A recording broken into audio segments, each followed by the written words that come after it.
Olá, sejam muito bem-vindos a mais um vídeo do Teoria da Medicina. Hoje a gente vai falar sobre o sistema somatosensitivo, também conhecido como sistema somestésico, que é o que muita gente conhece como tato, mas somestesia não é a mesma coisa que tato. Você vai ver que somestesia engloba também o tato, mas é muito mais que isso. As sensibilidades somestésicas ou somatossensibilidades são as sensibilidades corporais, por assim dizer. E isso engloba algumas modalidades sensitivas que a gente vai conceituar agora antes de discutir as vias do sistema somestésico. A primeira delas é a chamada propriocepção, que é o sentido da posição em movimento, ou seja, a capacidade de você perceber aonde está cada parte do seu corpo, independente do seu corpo estar em repouso ou em movimento. Existe a propriocepção consciente, ou seja, que chega na sua consciência, você fica ciente de onde está cada parte do seu corpo. E existe a propriocepção inconsciente, que é uma parte automática desse sentido. A gente vai comentar sobre isso mais pra frente, aí você lembra disso. A propriocepção pode ser chamada também de sinestesia, porque é o sentido da posição em movimento, mas a maioria dos autores evita usar essa palavra porque isso dá muita confusão. Primeiro com o próprio nome somestesia, porque parece, né, somestesia e sinestesia, e ainda mais porque existe uma coisa chamada sinestesia, com S, a única diferença entre as duas palavras é isso. E uma coisa não tem nada a ver com a outra. Sinestesia com C é a mesma coisa que propriocepção. Sinestesia com S é uma confusão de sentidos, como uma pessoa dizer que comeu uma coisa que estava com gosto de amarelo, ouviu alguma coisa que tinha aspecto crocante. Isso é sinestesia com S, não tem nada a ver com a propriocepção. Por isso a maioria dos autores evita usar essa palavra sinestesia, mas só para você saber que existe. O segundo sentido somestésico é a sensibilidade vibratória, também chamada de palestesia. E aí esse já é um nome mais comum que você vai ver muitos autores usando, palestesia, que é a sensibilidade vibratória, ou seja, sua capacidade de perceber estímulos vibratórios. Isso não é a mesma coisa que tato. E agora sim vem, enfim, o famoso tato, que todo mundo sabe o que é. Só que na verdade existem dois tipos essenciais de tato, e um não tem nada a ver com o outro, segue uma via totalmente diferente. O primeiro deles é o chamado tato epicrítico, também conhecido como tato fino, e ele pode ser compreendido basicamente dentro de três funções essenciais. A primeira delas é o que a gente chama de estereognosia, que é a capacidade de reconhecer objetos pelo tato. Se alguém coloca, por exemplo, uma chave na sua mão, você de olho fechado, sentindo só através unicamente do tato, consegue reconhecer que aquilo é uma chave ou qualquer outro objeto. Em segundo lugar, tem a grafestesia, ou grafoestesia, que é a capacidade de reconhecer símbolos por formas através do tato. Se você fecha seu olho e alguém faz um formato de uma letra na sua mão, por exemplo, ou um número que seja, você vai saber reconhecer isso só pelo sentido do tato. E quem é responsável por isso é esse tato epicrítico. E por último, é a capacidade de discriminar dois pontos. Ou seja, se dois objetos se encostam em você ao mesmo tempo, mesmo que sejam próximos um do outro, você consegue perceber que tem duas coisas separadas, distintas, encostando em você. Isso também é uma função do tato epicrítico. Mas existe também um outro tipo de tato, que é chamado protopático, conhecido também como tato leve ou tato grosseiro, porque ele é um tato bem menos específico. Ele serve basicamente para reconhecimento de pressão sobre alguma superfície do seu corpo. Uma metáfora interessante para você entender a diferença entre o tato epicrítico e o tato protopático é imaginar o corpo de uma pessoa como sendo um castelo medieval, onde existem dois tipos de sentinela circulando a muralha em volta desse castelo. O primeiro tipo de sentinela, que seria o tato protopático, quando vê alguém chegando perto do castelo, ou quando identifica que alguém chegou já no castelo, ele tem uma corneta que ele toca. Ele simplesmente dá um aviso, ele solta o alarme para que todo mundo no castelo saiba que tem alguém chegando, mas as pessoas não sabem quem é ou nem quantos são que estão chegando, as características deles, não sabem nem exatamente de onde estão vindo, sabem que está aqui dentro do campo de visão desse sentinela, mas não sabem de onde exatamente está chegando. Enquanto que o tato epicrítico, que seria o segundo tipo de sentinela, seria um sentinela que tem uma luneta, e aí ele vê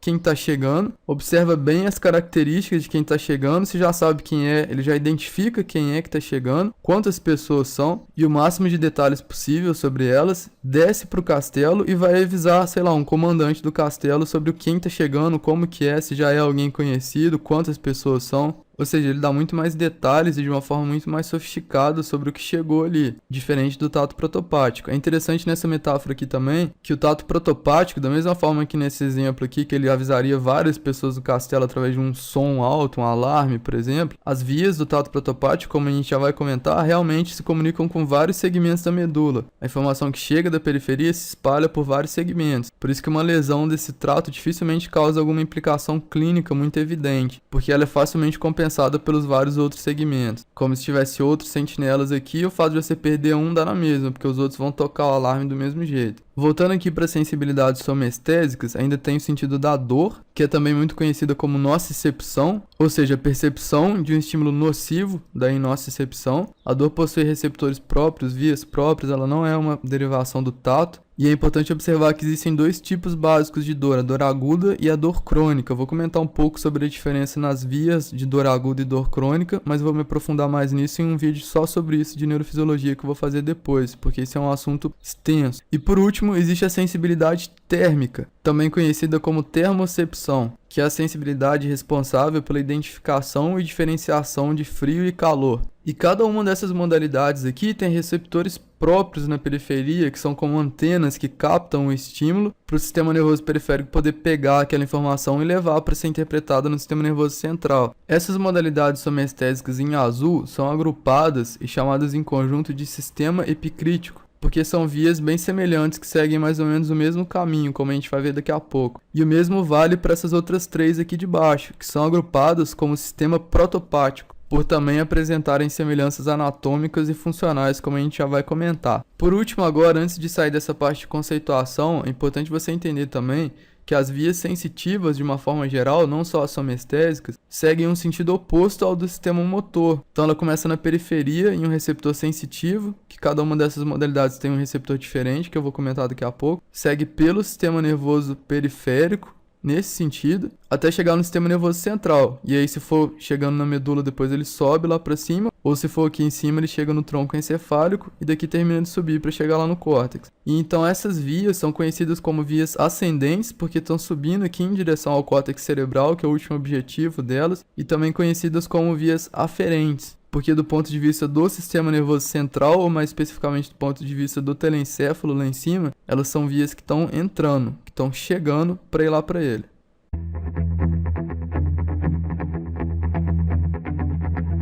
Começando então pelas vias do sistema protopático, a gente vai falar primeiro de dor e temperatura, ou nocicepção e termocepção, porque são duas modalidades somestésicas que andam juntas do começo ao fim.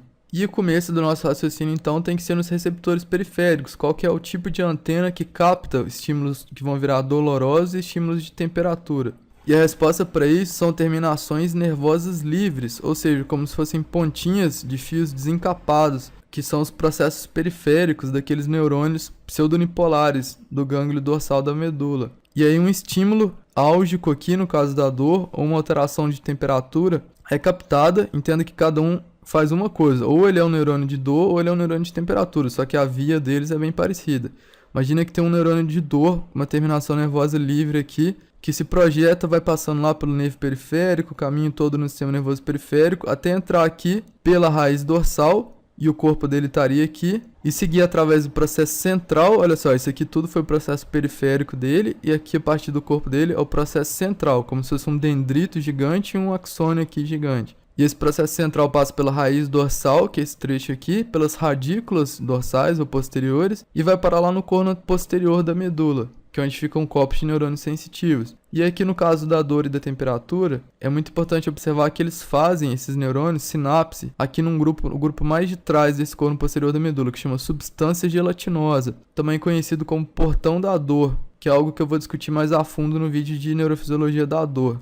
Mas aqui agora você tem que entender o seguinte: todos os neurônios sensitivos primários, ou seja, esse primeiro neurônio sensitivo aqui que capta a informação recebida pelo receptor sensitivo na periferia e traz essa informação pelo sistema nervoso periférico para o sistema nervoso central, todos eles têm seu corpo aqui no gânglio dorsal da medula, no caso dos que passam pela medula, e são todos pseudonipolares. Mas cada um só faz uma coisa. Aqui nesse mesmo gânglio tem os neurônios da dor, tem os neurônios da temperatura e tem os neurônios de todas as outras modalidades sensitivas somestésicas que a gente comentou, que ainda vamos discutir aqui. Não é que esse neurônio aqui faça todas as coisas da somestesia, ele simplesmente está aqui junto com todos os outros neurônios somestésicos primários. E no caso aqui da dor e da temperatura, o receptor periférico que ele se liga, na verdade, é a própria pontinha dele, que é uma terminação nervosa livre, que pode ser mielinizada ou não, e isso é um dado importante. Essas terminações nervosas livres podem ser fibras A, espessamente mielinizadas, ou fibras C, não mielinizadas. Essas fibras A são as que captam a dor aguda, e as fibras C são as que captam a dor crônica. Isso é muito importante para a discussão de dor. A via da dor aguda e a via da dor crônica já começa de uma fibra diferente lá na periferia. E as terminações nervosas que captam a temperatura também podem ser A ou C. Lembrando que fibra A, por ser espessamente mielinizada, é muito mais rápida do que a fibra C. Essas fibras C, principalmente no que diz respeito a essa coisa da dor, estão presentes em todo o corpo basicamente, enquanto que as fibras A são mais encontradas na pele e em locais do corpo onde existe a famosa dor somática que a gente estuda na semiologia, como pleura parietal, peritônio parietal. Dor aguda é conduzida por fibra A e dor crônica pela fibra C. E preste atenção que não necessariamente é uma dor visceral. Existe fibra C na pele também, existe fibra C no corpo todo. Dor crônica pode ter origem em qualquer parte do corpo. Voltando aqui então para a substância gelatinosa, que é onde está o segundo neurônio dessa via, o neurônio recebe a informação desse outro sensitivo primário, e aqui entra um macete interessante para você guardar, que é o seguinte: o segundo neurônio sensitivo de todas essas vias somestésicas, ele cruza. Repare aqui que o primeiro neurônio não cruzou, ele veio aqui para esse lado e parou aqui logo no começo. E isso vai valer para todas as outras vias somestésicas também. O primeiro neurônio nunca cruza e o segundo neurônio sempre cruza. E no caso aqui da dor e da temperatura, ele cruza lá na frente na comissura branca, e uma parte aqui na comissura cinzenta também, mas principalmente na comissura branca, que é esse trecho aqui, e passa lá para o outro lado da medula para subir aqui pelo funículo lateral, formando o famoso trato espinotalâmico lateral, porque é um trato que teve origem na medula espinhal e vai parar lá no tálamo, como eu já vou falar. No caso da termocepção e da nocicepção originada dessas fibras A, que é a dor aguda, ele simplesmente cruza e sobe o trato espinotalâmico lateral do outro lado. No caso da dor crônica, que teve origem aqui nessa fibra C não mielinizada, a via é um pouco diferente, porque ela é bilateral, ou seja, sobe pelos dois funículos nos dois lados, e não segue exatamente por esse trato espinotalâmico lateral, mas sim para um chamado trato espino-reticular, porque ela vai lá para a formação reticular e faz várias sinapses lá antes de seguir pro tálamo. Aqui agora eu vou me focar mais na dor aguda. Tudo que eu vou comentar aqui dessa via daqui pra frente quer dizer mais da dor aguda, porque eu vou explicar melhor a dor crônica no vídeo de dor. Só para você entender isso agora e não confundir depois. Agora vamos aqui para essa visão frontal de um corte lá em cima, no encéfalo, um corte assim, ó, e olhando de frente. O trato espinotalâmico lateral, um pouco antes de chegar aqui no tálamo, que é essa estrutura verde, se junta com o trato espinotalâmico anterior, que é o que eu vou comentar daqui a pouco, e com a parte do nervo trigêmeo, que faz a sensibilidade protopática da cabeça, todas as sensibilidades protopáticas da cabeça. O nervo trigêmeo, como eu vou comentar melhor na aula de nervos cranianos, é responsável por essas sensibilidades somestésicas todas da maior parte da face e das estruturas presentes ali, como os olhos e a língua. E aí a parte protopática do trigêmeo, junto com esse trato espinotalâmico lateral e o espinotalâmico anterior que eu já vou falar, se juntam um pouco antes de chegar aqui no tálamo e formam o que é chamado de lemnisco espinhal. Lemnisco é como se fosse uma junção de tratos que se dirige para o tálamo.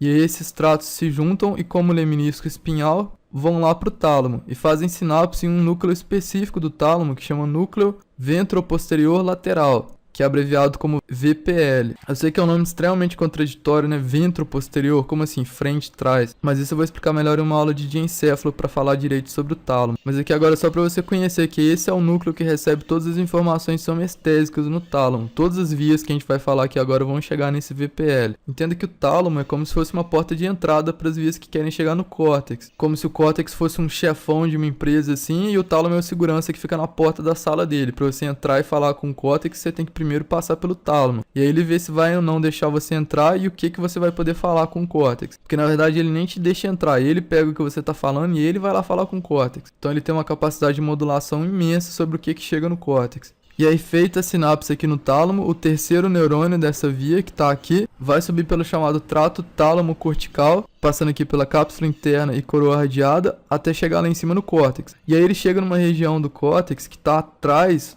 daquele sulco central, que por isso é chamado de giro pós-central. Nesse giro pós-central, que é delimitado atrás aqui pelo sulco pós-central, que está atrás do sulco central, fica a chamada área somestésica primária, também conhecida como S1. Toma cuidado para não achar que esse S1 é S de área sensitiva primária, porque cada sensibilidade tem as suas áreas corticais. A visão não está aqui, a audição não está aqui, o olfato não está aqui. Aqui quem está é só a área somestésica primária, que são essas sensibilidades todas que eu comentei no começo. Voltando lá para baixo para a medula, vamos vamos falar agora sobre o tato protopático, que é o último componente do sistema protopático. O receptor periférico dessa via é o que a gente chama de um mecanorreceptor. Existem vários tipos de mecanorreceptor, mas eu não vou ficar comentando isso a fundo aqui não. É um receptor que reconhece estímulos mecânicos. E aí a via desse tato protopático é bem parecida com aquela que a gente comentou agora há pouco. O processo periférico do neurônio pseudonipolar faz todo o caminho dele até chegar lá no corno posterior da medula. Se liga aqui também com o neurônio da substância gelatinosa. Isso é uma informação muito importante para você entender o portão da dor, o fato de saber que o tato protopático chega aqui nos mesmos neurônios da dor. E aqui tem a única diferença entre ele, a dor e a temperatura, porque o segundo neurônio sensitivo do tato protopático, ao invés de cruzar e ir pelo funículo lateral, ele cruza e sobe aqui pelo funículo anterior, formando o chamado trato espinotalâmico anterior. E chegando lá em cima, como eu já falei, ele se junta com o trato espinotalâmico lateral e com a parte protopática do trigêmeo e formam todos juntos o leminisco espinhal, que chega lá no núcleo ventroposterior lateral do tálamo e de lá vai para a área somestésica primária, mesma coisa. Agora, duas coisas que eu quero comentar sobre o sistema protopático antes da gente seguir adiante. A primeira é que os estímulos protopáticos se tornam conscientes, por assim dizer, já aqui no tálamo. Isso é inferido por dois motivos. Primeiro, que uma lesão da área somestésica primária não faz a pessoa deixar de sentir dor, nem sensibilidades térmicas, nem tato protopático, apesar que ela passa a sentir de uma forma mais inespecífica. Ou seja, essas sensibilidades protopáticas já são sentidas aqui a nível talâmico, mas a interpretação e o reconhecimento mais específico e sofisticado delas acontece lá no córtex. E o segundo motivo é que o fato do sistema protopático se tornar consciente já aqui a nível talâmico é um dado fundamental no estudo do ciclo sono e vigília, que é sem dúvida uma das partes mais complicadas da neuro pela falta de conhecimento sobre isso que se tem hoje. Mas falando simplificadamente, esses estímulos protopáticos, por se tornarem conscientes no tálamo, que é uma peça fundamental do ciclo sono e vigília, servem como alarmes que despertam a pessoa. Então, se alguém te dá uma agulhada, por exemplo, quando você está dormindo, você acorda, porque a dor ativa o tálamo de uma forma consciente, mesmo que o córtex se encontre na fase do ciclo do sono. E esse dado não é válido para o sistema epicrítico, porque o sistema epicrítico realmente só se torna consciente no córtex. Se você lesa essa área somestésica primária, você perde completamente as sensibilidades epicríticas que a gente vai falar agora. E outro dado que eu queria falar é que no sistema protopático, essas fibras ascendentes vão assumindo uma posição mais lateral à medida que elas sobem. Ou seja, imagina que a gente tem o eixo central da medula aqui. As fibras que estão vindo dos membros inferiores e cruzando na comissura branca para subir no trato espinotalâmico lateral anterior, vão ficando mais laterais à medida que as fibras de cima vão chegando. Então, quando chega lá nos segmentos cervicais, a parte mais externa dos tratos espinotalâmicos corresponde aos membros inferiores e a metade inferior do tronco, enquanto que a parte mais medial corresponde aos membros superiores e a metade superior do tronco, o que é o contrário do sistema epicrítico que eu já vou comentar. Isso é relevante clinicamente porque uma lesão de fora para dentro aqui vai afetar primeiro as partes inferiores do corpo, enquanto que uma lesão de dentro para fora vai afetar primeiro as partes de cima do corpo.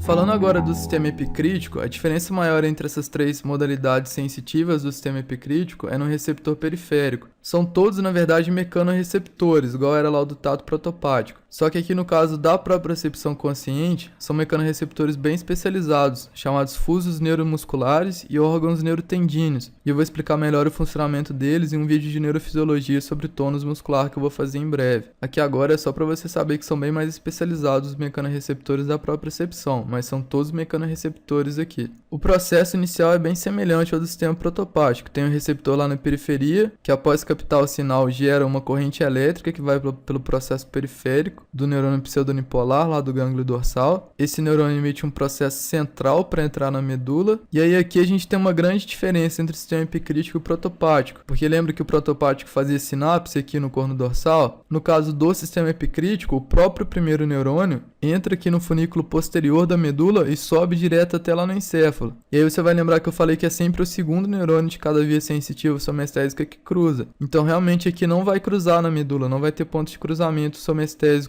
epicrítico na medula. Esse neurônio emite como se fosse um axônio gigantesco, que vai ele mesmo ganhar o funículo posterior aqui e subir até lá no tronco encefálico. E aqui no funículo posterior existem duas divisões básicas, que são delimitadas por um pequeno sulco encontrado aqui atrás, que é chamado sulco intermédio posterior. A parte medial corresponde aos membros inferiores e à metade inferior do tronco, e é chamado de fascículo grácil. Fascículo é como se fosse um trato em que as fibras são mais condensadas, são mais compactas, enquanto que a parte lateral corresponde aos membros superiores e a parte superior do tronco, e é chamado de fascículo cuneiforme. Imagina aqui de novo um eixo central da medula. O fascículo grácil vai estar presente em toda a medula porque ele está começando desde lá de baixo, então obviamente ele vai subir até lá em cima, porque ele vai ter que chegar lá no tronco encefálico, e ele corresponde às fibras que entraram nos segmentos medulares até T7, ou seja, de T7 para baixo. Mas por mais que ele deixe de ganhar novas fibras a partir de T6 para cima, ele continua subindo a medula, então ele está presente em toda a medula.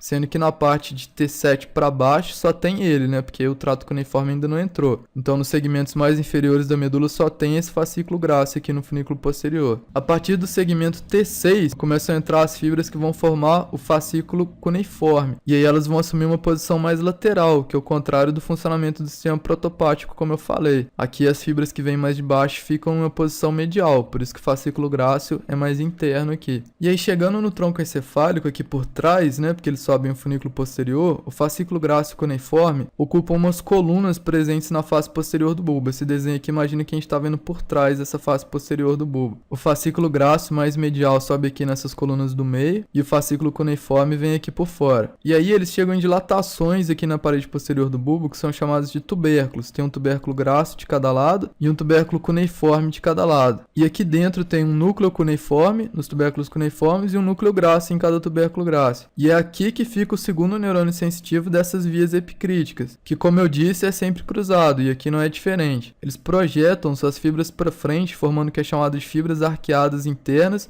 e formam uma decussação, ou seja, eles cruzam como se fosse em X aqui, as fibras do núcleo grácil de um lado cruzando com o outro, e a mesma coisa aqui, as fibras do núcleo cuneiforme de um lado e de outro lado, formando o que é chamado de decussação sensitiva, igual tem aquela decussação das pirâmides aqui embaixo no bulbo, que é motora e que está descendo. Aqui as fibras arqueadas internas formam uma decussação sensitiva que está subindo. E aí chegando lá em cima é bem parecido com o sistema protopático. As fibras vindas lá do bulbo, que formam o chamado trato bulbo-talâmico, originadas no núcleo grácil e no núcleo cuneiforme de cada lado, se juntam umas com as outras e com a parte epicrítica do nervo trigêmeo, para formar o chamado leminisco medial, que chegam aqui no tálamo trazendo todas as informações epicríticas do corpo e se ligam também com esse núcleo ventro-posterior lateral. Perceba que o leminisco espinhal contém todas as informações protopáticas do corpo, porque junta a parte protopática do trigêmeo com a parte medular, e a mesma coisa aqui no leminisco medial, que junta a parte epicrítica do trigêmeo com o sistema epicrítico da medula. E a mesma coisa aqui, a partir do trato tálamo cortical vai lá para a área somestésica primária do córtex. Lembrando, como eu falei, que no caso do sistema epicrítico as informações só se tornam conscientes ao chegar aqui no córtex, na área somestésica primária. Mas lembra que eu falei no começo do vídeo que além da propriocepção consciente, que é essa que a gente discutiu agora, existe também uma propriocepção inconsciente? Pois então, essa propriocepção inconsciente é formada por três vias que ao invés de irem para o tálamo para depois ir para o córtex, elas simplesmente vão direto para o cerebelo. Esse é o destino delas. E por isso eu vou deixar para comentar melhor sobre elas numa aula sobre cerebelo. Aqui agora eu vou te dar só algumas informações gerais sobre a anatomia delas. A primeira delas, que também tem origem naquele neurônio pseudonipolar, como sempre, faz sinapse em uma parte aqui do corno posterior chamado núcleo torácico, que emite fibras para o outro lado, que cruzam também aqui na comissura branca, que formam aqui no funículo lateral o chamado trato espinocerebelar posterior, que leva informações proprioceptivas inconscientes para o cerebelo. A segunda delas começa aqui também no gânglio dorsal, só que ao chegar na medula faz sinapses com neurônios difusos, espalhados tanto aqui no corno posterior, quanto na região central do H medular. E esses neurônios enviam fibras bilaterais, ou seja, cruzadas e não cruzadas, para formar o chamado trato espinocerebelar anterior, que também ocupa o funículo lateral da medula. E admite-se que a parte cruzada desse trato espinocerebelar anterior seja duplamente cruzada, ou seja, antes de chegar no cerebelo ela descruza, por assim dizer, de forma que o cerebelo recebe informações que são todas ipsilaterais, ou seja, que chega de um lado do cerebelo vem daquele mesmo lado do corpo. E existe ainda uma terceira via, que tem origem naquele tubérculo cuneiforme que a gente acabou de comentar, que se origina em um pequeno núcleo presente do lado daquele núcleo cuneiforme principal que eu falei, chamado núcleo cuneiforme acessório. E ele manda fibras para o cerebelo a partir de informações recebidas pelo fascículo cuneiforme, ou seja, informações proprioceptivas da metade superior do corpo. E essas fibras recebem um nome que faz referência àquelas fibras arqueadas internas que eu acabei de comentar do sistema epicrítico, porque também saem do tubérculo cuneiforme. Só que ao invés de virem aqui para frente, como as fibras arqueadas internas, elas vão para trás aqui para o cerebelo. Por isso são chamadas de fibras arqueadas externas posteriores, que formam o chamado trato cúneo-cerebelar, E dessa forma, o cerebelo, além de receber informações de propriocepção inconsciente da medula, através dos tratos espinocerebelares anterior e posterior, recebe as mesmas informações proprioceptivas que estão transitando no sistema epicrítico através desse informante extra que ele tem. É uma fonte alternativa de informações medulares que chega ao cerebelo. Era isso que eu tinha para falar. Espero que daqui para frente você veja o tato de outra forma e se lembre que ele é apenas um dos componentes do sistema somestésico. E até o próximo vídeo.